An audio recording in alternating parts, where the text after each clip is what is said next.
Good afternoon.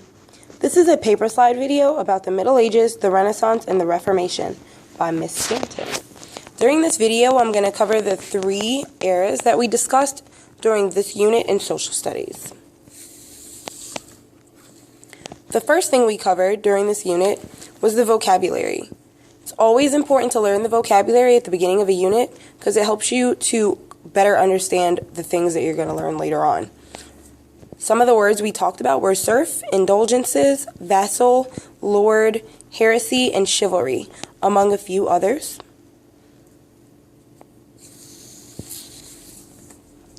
Life in the Middle Ages.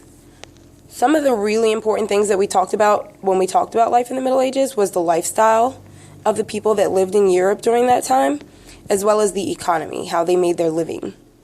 Their religion was also really important.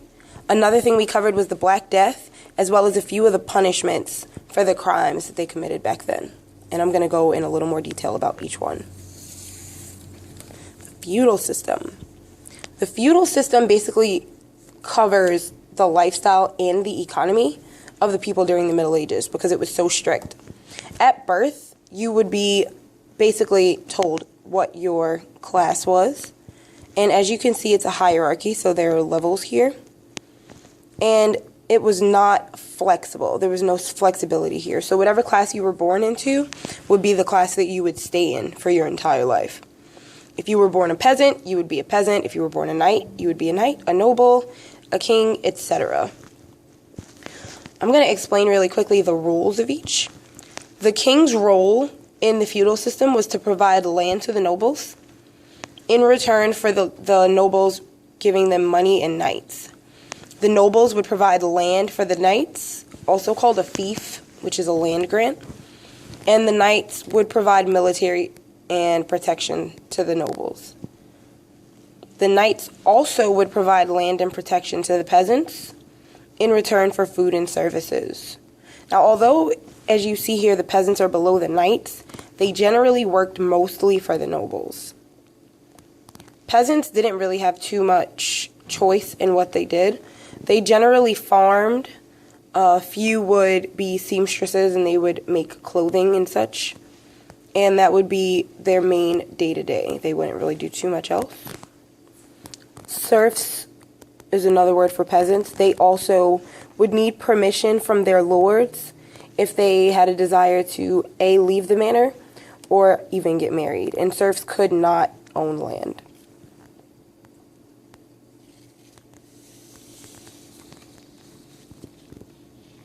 This is a comparison to the lord-vassal relationship. I know you had heard me say lord and vassal a couple times.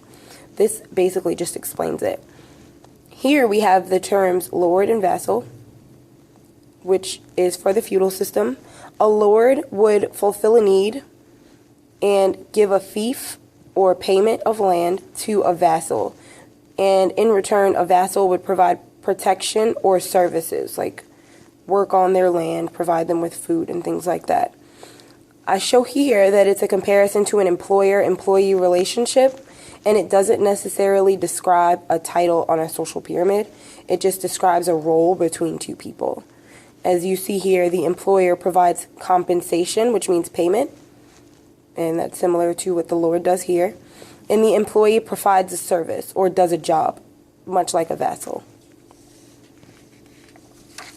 Day-to-day. The day-to-day life of a person that lived in Europe during the Middle Ages was pretty cut and dry if you were a serf or a peasant.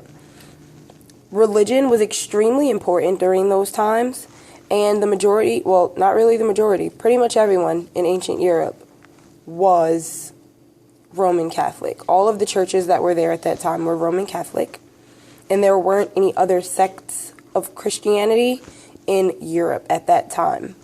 So what serfs and peasants would do is they would work from sun up to sundown, and they would pray, and they practiced their religion. That was their main life. That basically was the only activities that they participated in, and they didn't really have too much other choice. Now, if you were a noble, a knight, or a king, you had a lot more flexibility in what you did from day to day. Court would describe where it was like a social place where the nobles would go for their social interaction. Jousting was another common activity that knights would participate in. It involved riding around on horses with long lances that looked kind of like what we would think are swords, and they would battle on large fields. They would feast for fun and have what we would call a party. They often had balls, which were also social gatherings, and religion was also important to them as well, so they would pray and participate in church activities. Religion. As I previously stated, the religion during the Middle Ages in Europe was Roman Catholic, and it was as important to them as the way we consider our laws. People that did not follow the rules of the religion, at least the major rules, they would be punished. For example, a person that committed adultery would be punished. A person would be punished for being drunk, for laughing in church, and committing various other sins. And some of the common punishments for these crimes would be burning at the stake, flaying. Some people were stretched, and some were skinned alive, among other punishments. The punishments during that time were what we would definitely consider cruel and unusual. Another really common reason why people would be burned at the stake or persecuted would be witchcraft or suspected witchcraft. That was not something that was tolerated, especially since it contradicted the rules of the Catholic religion.